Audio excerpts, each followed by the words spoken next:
Exercise 4.4 का question number 3। पहले जो लेक्चर है उसके अंदर हमने डिस्कस किया था एक्सरसाइज 4.4 का लेक्चर। हमने क्वेश्चंस, इनके पास लेक्चर था और हमने क्वेश्चन स्टार्ट किए थे, उसके क्वेश्चन नंबर 1 और क्वेश्चन नंबर 2 सॉल्व किए थे। अब नेक्स्ट हमारे पास question number 3। An investors returns R of x is rupees after investing as x 1000 rupees is given by the quadratic expression। अब उसको ना आपने उसने आपको एक एक्सप्रेशन दे दिया है, ठीक है। आपने उसको क्या करना है, उसका रिजल्ट लिखना है जीरो रिटर्न्स में, ठीक है। यानी कि हमने जो फैक्टर बनेंगे ना दो इसके, उसको हमने जीरो के इक्वल करके इसकी दो वैल्यूज निकालनी है, x की वैल्यूज निकालनी है, वही हमारे पास क्या होगा, इसका आंसर आएगा। उसने लिखा है factor the expressions and find the investment level that result is zero returns. Means कि उसने कहा कि आपने इसको फैक्टर्स में कन्वर्ट करना है। फैक्टर्स में कब कन्वर्ट करते हैं, किस मेथड से कन्वर्ट करते हैं, बाय फैक्टराइजेशन मेथड से। तो अब हम इसको क्या कर लेते हैं, बाय फैक्टराइजेशन मेथड में कर लेते हैं, सोल्व कर लेते हैं। अब यहाँ पे माइनस आ रहा है तो फर्स्ट ऑफ ऑल तो हम माइनस को क्या ले लेंगे, कॉमन ले लेंगे। तो जब माइनस को कॉमन लेंगे तो यहाँ पे जो प्लस था वो हमारे पास क्या हो जाएगा, माइनस। तो यहाँ पे जो माइनस था वो हमारे पास क्या हो जाएगा, प्लस हो जाएगा। अब ये माइनस को बाहर ही रखेंगे। अब हम इसके बनाएंगे फैक्टर। मल्टीप्लाई करने से हमारे पास 8 आना चाहिए, प्लस माइनस करने से हमारे पास 6 आना चाहिए। तो अब हम क्या करेंगे, -4x -2x प्लस 8, ठीक है। ये हमारे पास फैक्टर बन गए। यानी कि इन दोनों को अगर हम प्लस करेंगे तो हमारे पास 6 आएगा, इन दोनों को मल्टीप्लाई करेंगे तो हमारे पास क्या आ जाएगा, 8 आ जाएगा। इन दोनों में से x कॉमन निकल आया, बाकी x -4 बच गया। इन दोनों में से हमारे पास सिर्फ -2 कॉमन आ रहा है तो x -4 बच रहा है। तो हमारे पास यहाँ पे जो फैक्टर बन रहे हैं ना वो x -2 और हमारे पास बन गए हैं x -4, ठीक है। अब इन दो फैक्टर आए हैं, इनको हम क्या कर देंगे, 0 के इक्वल कर देंगे।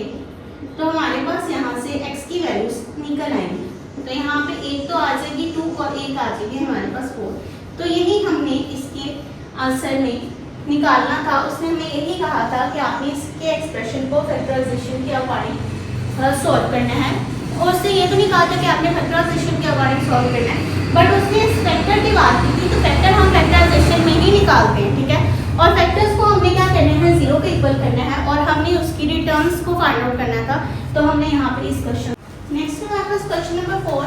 A company's profit P of x is rupees from selling x unit of a product is modeled by the cubic expression। अब उसने कह दिया है कि क्यूबिक एक्सप्रेशन है।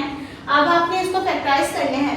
अब क्यूबिक एक्सप्रेशन को जब हम फैक्टराइज करते हैं तो हम कैसे करते हैं, बेसिकली हमारे पास एक फॉर्मूला होता है a + b होल का cube which is equal to a का क्यूब प्लस 3a का स्क्वायर b, ठीक है, प्लस 3ab का स्क्वायर प्लस b का क्यूब। तो ये हमारे पास क्या हो जाता है, इसका फॉर्मूला, ठीक है। अब माइनस का होगा तो हमारे पास यहाँ पे अगर हमारे पास माइनस का फॉर्मूला आ गया तो हमारे पास यहाँ पे माइनस की टर्म यूज हो जाएगी, बाकी सारे प्लस होंगे, ठीक है। यहाँ पे हमारे पास माइनस का फॉर्मूला यूज हो रहा है। उससे क्या है, इसको ब्रेक डाउन करना है और प्रॉफिट जबकि हमारे पास ये होगा, यानी कि इसके जो हमारे पास टर्म आएगी उसको 0 के इक्वल कर देना है। अब p of x हमारे पास यहाँ पे क्या है, x की क्यूब माइनस 15x का स्क्वायर प्लस 75x माइनस 125, ठीक है। अब हमारे पास a की वैल्यू क्या है, x की क्यूब, ठीक है। फिर हमारे पास क्या फॉर्मूला होता है, 3ab a का स्क्वायर b प्लस 3a और b का स्क्वायर माइनस b का क्यूब, ठीक है। b क्या है हमारे पास 125 5 का क्यूब हमारे पास क्या हो जाता है 125। a के अंदर हम x की वैल्यू डालेंगे, b के अंदर हम b की वैल्यू डालेंगे, ठीक है, यानी कि 5 डालेंगे, ऐसे ही x और ऐसे ही 5।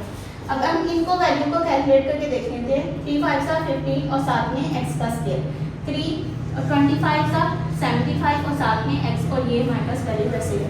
अब हमारे पास हमने ये वाली वैल्यू यानी कि ये वाला हमने टर्म को ओपन कर लिया है, ठीक है। राइट हैंड साइड हमारे पास बन गई है तो हम उसको किसके इक्वल कर सकते हैं, लेफ्ट हैंड साइड।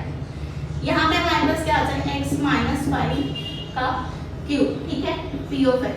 अब हम ये हमारे पास बेसिकली क्या है, 3 दफा है x -5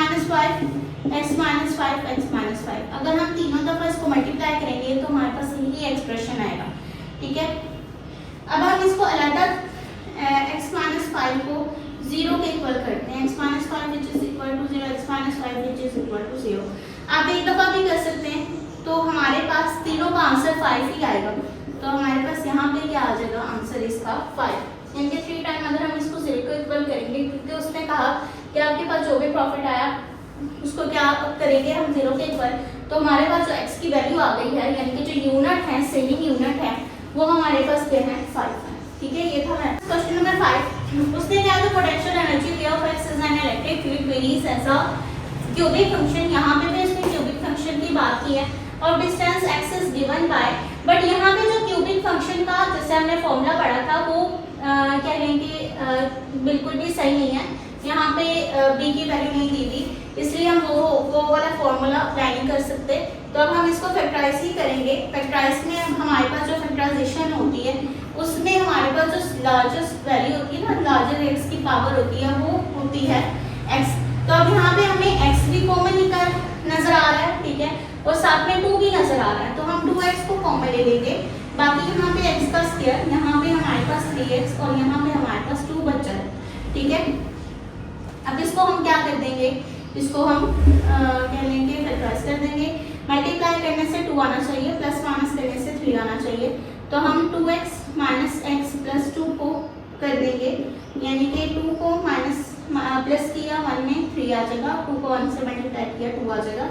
यहाँ से x कॉमन निकला x माइनस 2 और यहाँ से हमारे पास 1 कॉमन निकला -1, तो यहाँ पे भी x माइनस 2। तो हमारे पास जो फैक्टर बने हैं वो x माइनस 1 और x माइनस 2 के बने। ठीक है, उसने इसमें भी उसने यही कहा कि आपके पास जो पोटेंशियल एनर्जी ये निकली है उसको आपने क्या कर देना है 0 के इक्वल कर देना है। तो अब हम इस सारी वैल्यूज को 0 के इक्वल करेंगे। 2x को अलग 0 के इक्वल, x माइनस 1 को अलग और x माइनस 2 को अलग 0। अब यहाँ पे x की वैल्यू क्या आ जाएगी, 2 को उधर जाके डिवाइड करवा देंगे which is equal to 0, x की यहाँ पे वैल्यू 1 और x की यहाँ पे वैल्यू हमारे पास 2 आ गई। ठीक है, तो ये हमारे पास क्या आ गई पोटेंशियल एनर्जी इसकी कहने के वेरिएशंस आ गई कि 0 x की वेरिएशन आ गई 0, 1 और 2।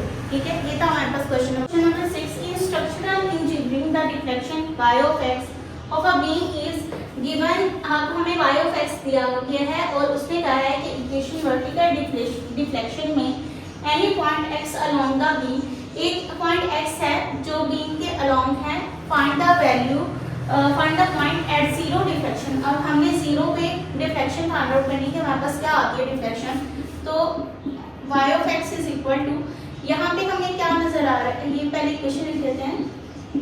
अब यहाँ पे ना हमें तीनों वैल्यूज में 2 कॉमन नजर आ रहा है, तो 2 को कॉमन ले लेंगे, -4x प्लस 3 हमारे पास आ जाएगा। इसके हम फैक्टर बना लेंगे, यानी कि प्लस माइनस करने से हमारे पास 4 है, मल्टीप्लाई करने से 3 आए, तो हम यहाँ पे क्या लिखते हैं -3x माइनस x प्लस 3। यहाँ पे x कॉमन निकल आया x माइनस 3, यहाँ पे 1 कॉमन निकल आया, यहाँ पे x माइनस 3 2, यहाँ पे हमारे पास x माइनस 1 आ जाएगा और यहाँ पे x माइनस 3 आ जाएगा। अब हम इसको भी ऐसे ही करेंगे, 0 डिफ्लेक्शन पे फाइंड आउट करना है, तो जो x की वैल्यू है ना, क्योंकि ये तो ऐसे भी क्योंकि x की वैल्यू तो यहाँ से निकलेगी नहीं, तो 2 को हम निगलेक्ट कर देंगे, ये 2 फैक्टर्स लेंगे और इसको हम कर देंगे 0 के ऊपर। ठीक है, तो हमारे पास यहाँ पे आ जाएगा 1 और यहाँ पे आ जाएगा 3। तो 0 डिफ्लेक्शन पे एट 0 डिफ्लेक्शन पे जो हमारे पास पॉइंट निकले हैं वो क्या है, x के जो पॉइंट्स निकले हैं 1 और 3 पॉइंट्स निकले हैं। तो ये था हमारे पास आज का लेक्चर, जिसके अंदर हमने एक्सरसाइज 4.4 के क्वेश्चन नंबर 3 से 6 तक सॉल्व किए।